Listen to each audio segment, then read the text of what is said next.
Duncan and the old mine. It was a busy day on the island of Soda, and all the engines were excited.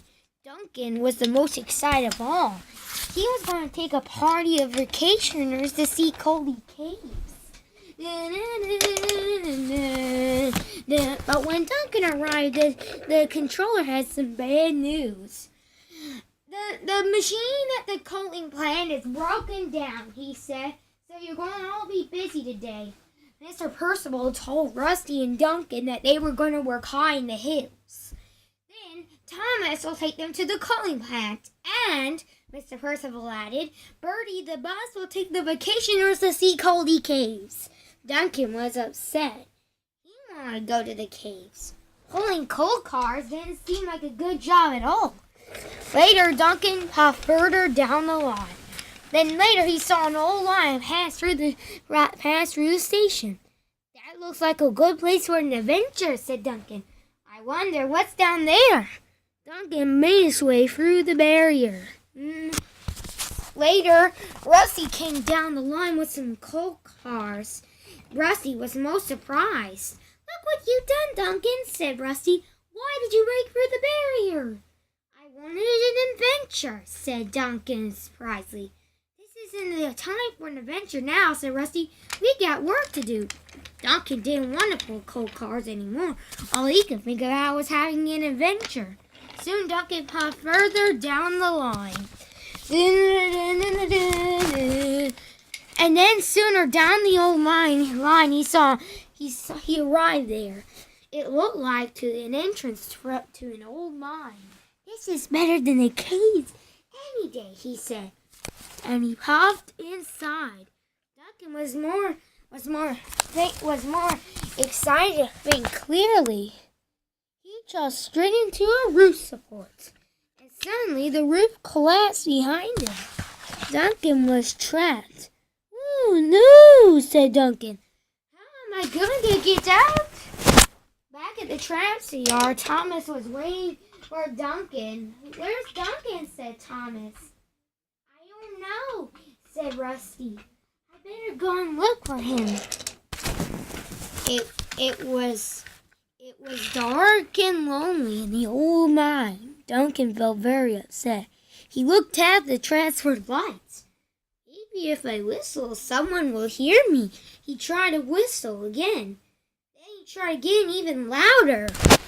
Rusty couldn't hear Duncan's whistle. He was too far away. No one knows where I am, said Duncan. I'll have to find my own way out. Duncan jumped into the mine. Inch by inch, Duncan crept further into the mine.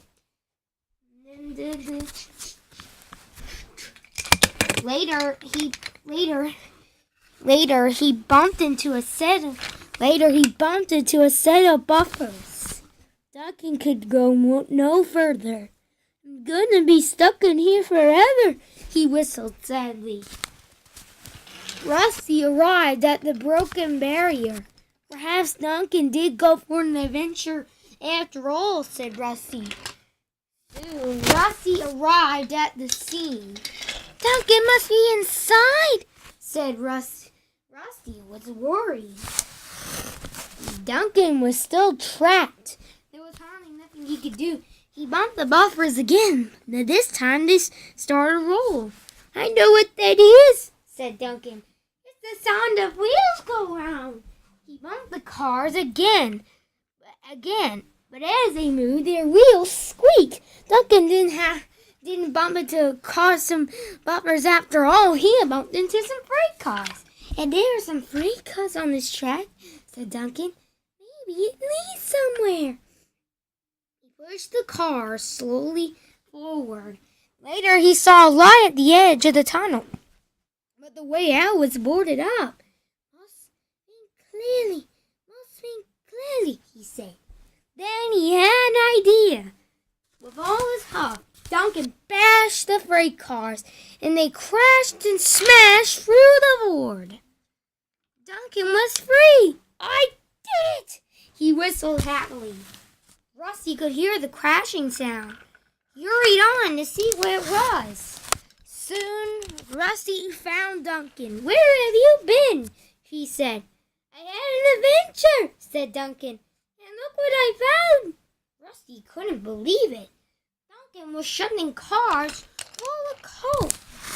Soon Rusty and Duncan had took the cars back to Thomas. Soon Thomas was waiting for them.